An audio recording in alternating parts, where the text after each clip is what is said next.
There are moments in Washington when the air itself feels heavy, with secrets about to break open. Today is one of those moments, and what I'm about to tell you will change everything you thought you knew about power, protection, and the price of silence in this town.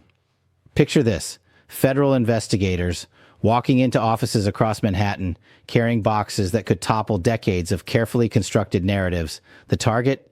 Links between a former president and one of the most notorious figures in modern American scandal.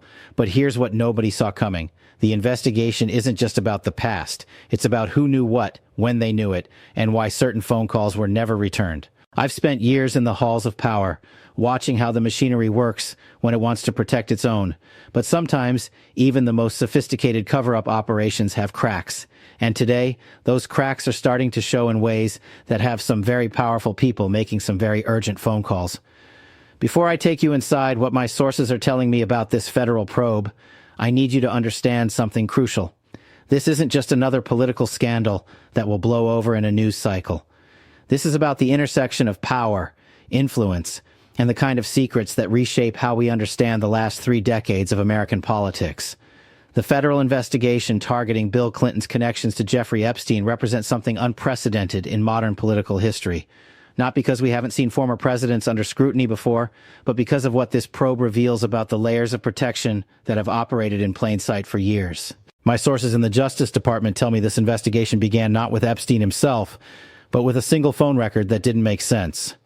A call placed 2 days after Epstein's arrest in 2019, lasting 17 minutes, between a number registered to Clinton's post-presidential office and a law firm that specialized in crisis management. That phone record sat in a file for years until a junior prosecutor noticed something that made her blood run cold. The call happened on a Saturday. Clinton's office was officially closed. The law firm? They had no record of any Clinton-related retainer.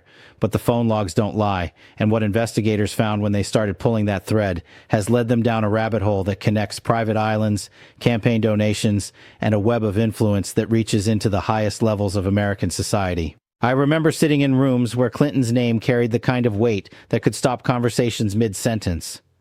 The political machinery around him wasn't just impressive, it was institutional.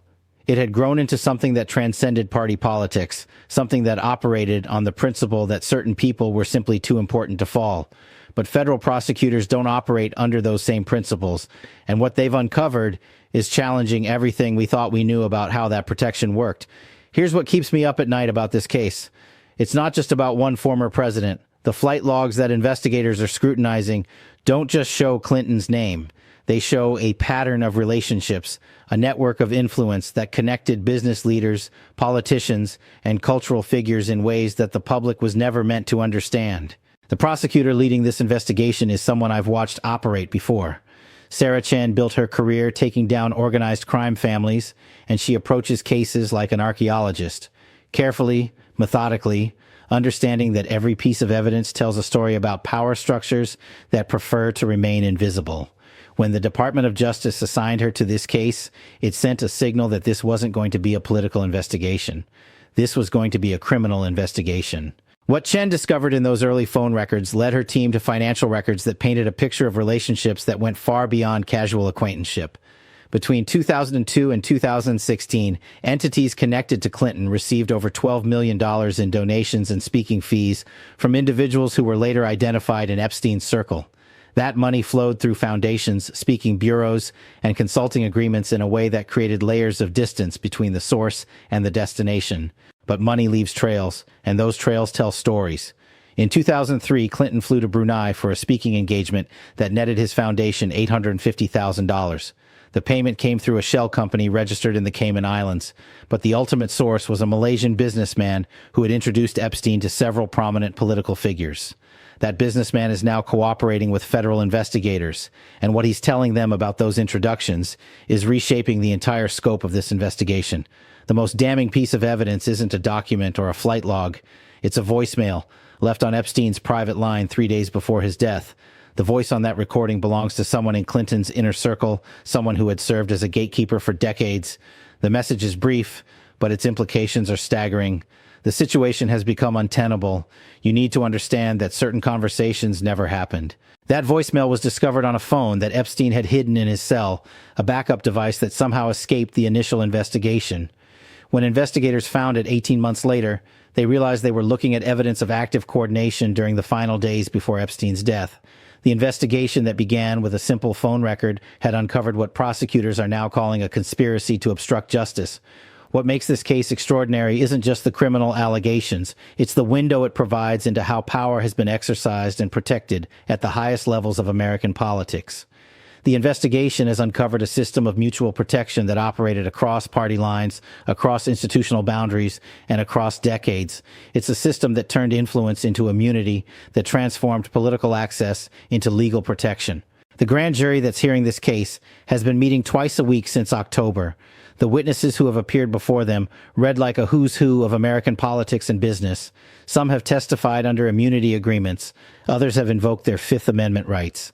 But the picture that's emerging from their testimony is of a network that understood its own power and used that understanding to operate beyond the reach of normal accountability. What's particularly chilling is how sophisticated this network was. Chen's team has uncovered encrypted communication systems that were used exclusively by this inner circle, messages that auto-deleted after reading, burner phones purchased with cash and discarded after single conversations, meeting schedules coordinated through intermediaries who never knew the full scope of what they were facilitating. This wasn't just wealth protecting wealth. This was institutional corruption operating with the precision of the intelligence operation. The most recent testimony came from a former Secret Service agent who had been assigned to Clinton's detail during several international trips. What he told the grand jury about security protocols being deliberately bypassed, about manifest logs being altered, and about conversations he was ordered to forget has prosecutors convinced they're looking at obstruction that reaches into federal law enforcement itself. But the investigation has revealed something even more disturbing. Financial records subpoenaed from 3 different banks show a pattern of payments that investigators are calling protection money in plain sight. Between 2010 and 2018, Clinton's speaking fees from certain international events were consistently 3 to 4 times higher than his standard rate. The additional amounts? Investigators believe they were premiums paid for silence about what certain donors and their associates had been involved in. One payment stands out. A $2.3 million speaking fee for a 40-minute appearance at a private dinner in Monaco in 2014. The event was hosted by a Russian oligarch who had been under FBI surveillance for money laundering. Clinton's appearance wasn't announced publicly. There was no media coverage, no recording, just a brief appearance at a dinner where, according to one witness, everyone understood what was being purchased, and it wasn't a speech. The investigation has also uncovered what prosecutors are calling the insurance policy, a collection of documents and recordings that Epstein had apparently assembled as protection against exactly this kind of federal scrutiny. Hidden in a safety deposit box registered under an alias, investigators found photographs, financial records, and audio recordings that implicate not just Clinton, but a dozen other prominent figures in activities that go far beyond poor judgment.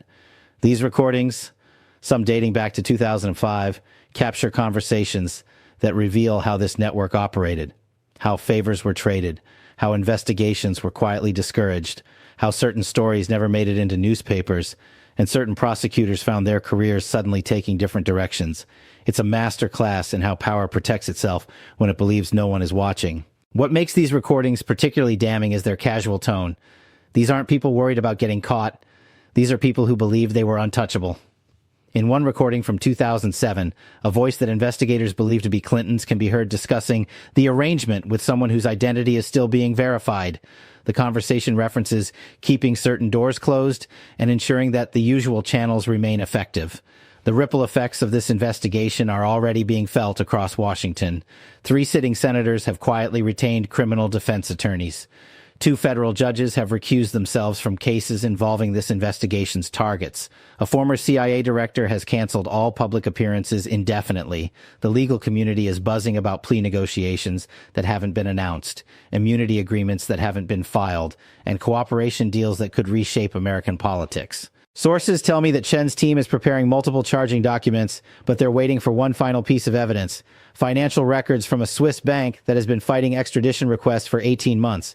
Those records allegedly contain evidence of payments that would prove not just the existence of this protection network, but its international scope. When those records arrive, and my sources say it's a matter of weeks, not months, this investigation will move from the grand jury phase to the indictment phase. The timing couldn't be more politically explosive. We're heading into an election year where Clinton's influence still carries enormous weight within the Democratic establishment. I've seen the political establishment protect its own before, but I've never seen anything like the defensive formations that are mobilizing around this case. Law firms are being retained not just by potential targets, but by potential witnesses. Public relations firms are developing strategies not just for crisis management, but for narrative control. The machinery of protection is operating at a level that suggests the stakes go far beyond any individual criminal exposure. But here's what that machinery can't protect against. Federal prosecutors who understand that justice delayed is justice denied, and who have the evidence to prove that some of America's most powerful institutions were complicit in covering up some of America's most serious crimes. The investigation that started with Bill Clinton has grown into something that threatens to expose how power really works in this country, and why some secrets were kept secret for so long. The next phase of this investigation will determine not just whether charges are filed, but whether the American people finally learn the truth about how their political system has really been operating. Because sometimes the most important cases aren't about what happened. They're about why it was allowed to happen, and who made sure it stayed hidden.